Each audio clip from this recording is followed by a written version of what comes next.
So a study came out in December that I saw this week that got some press.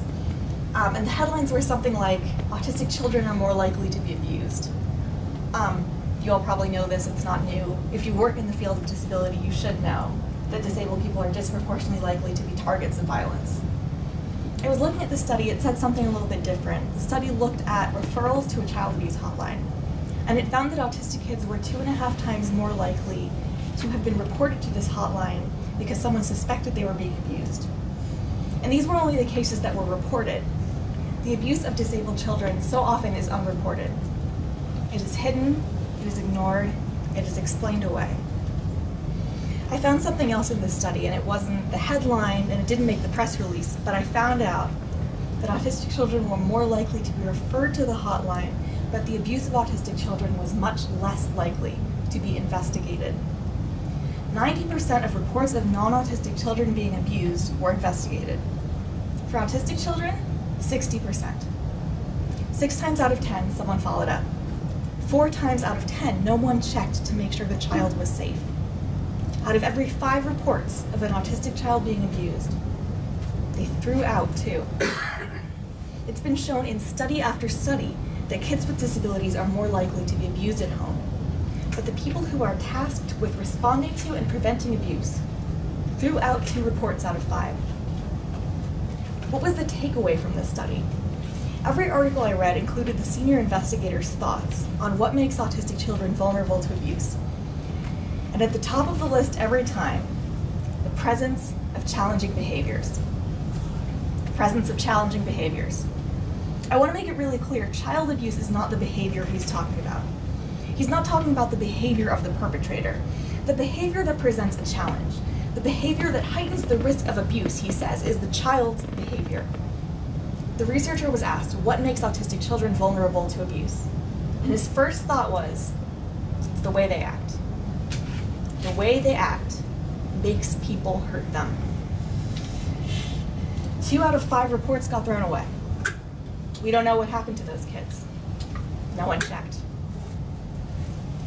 Studying violence against people with disabilities makes it painfully clear how ever-present ableism is in our lives.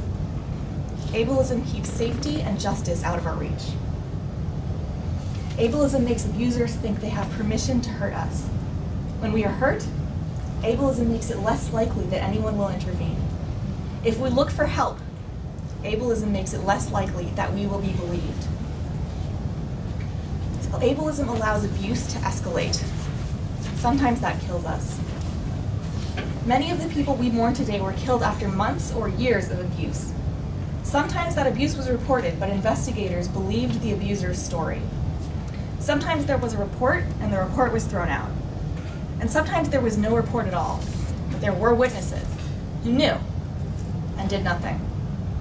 Why? Because ableism tells them that disabled people deserve the violence perpetrated against us. I feel the weight of that idea, not just now, but so many times throughout the year. I am reminded, and their names come to my lips, and their names weigh on me. When I speak to someone about the prevalence of violence against disabled people, and I am met with disbelief. Jahira Daniels. When our dead are used as rhetorical props and their murder is portrayed as the natural consequence of insufficient support. George Hodgins. When people write op-eds describing the existence of autistic children as a form of abuse that they inflict on those they love. Casey Albury. Ruby Knox.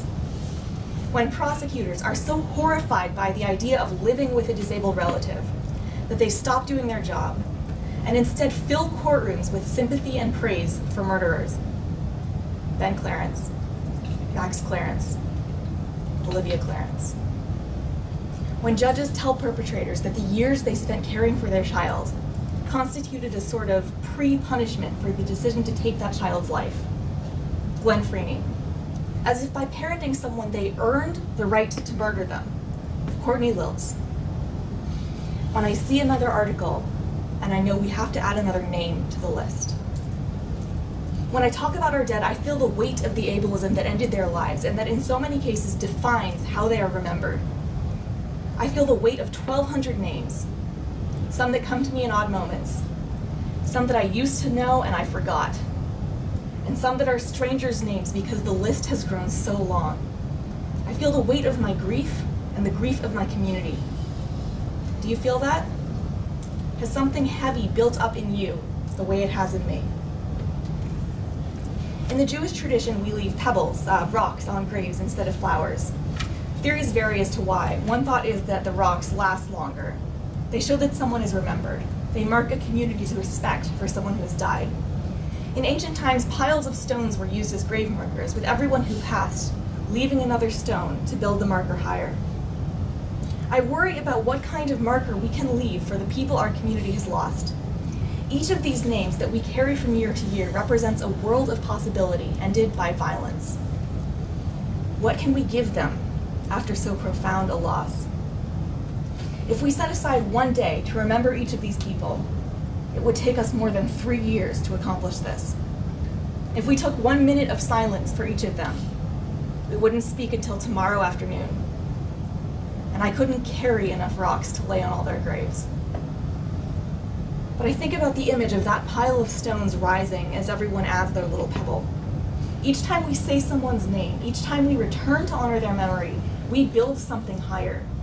We are a community, and these were our people. They will not be forgotten. Their names will not be rhetoric.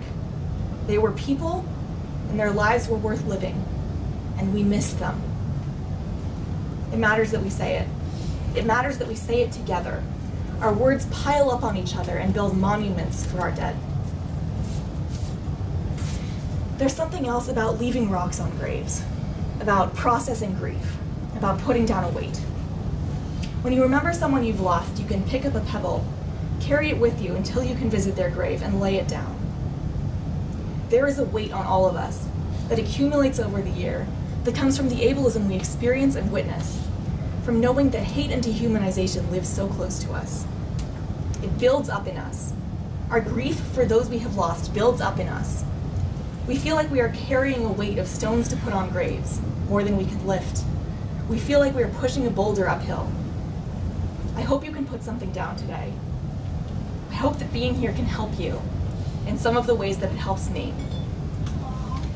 If you have grieved for these people and felt alone in your grief, look around you.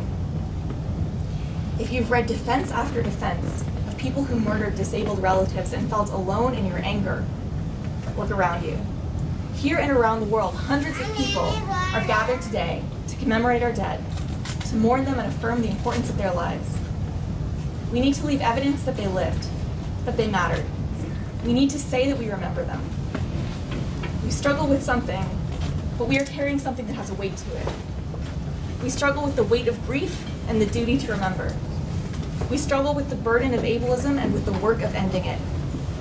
We feel the hurt and loss and despair that comes from living in a society that dehumanizes us. And we are overwhelmed by the task of turning this world into one that all of us can survive. So here we are. We come to mourn for the dead. We come to fight for the living. We come to lay down burdens and build up monuments. The world is not what it should be, and we've lost so many, and the work is not done. But we are here, with our grief in our hands, and we are not alone. Thank you.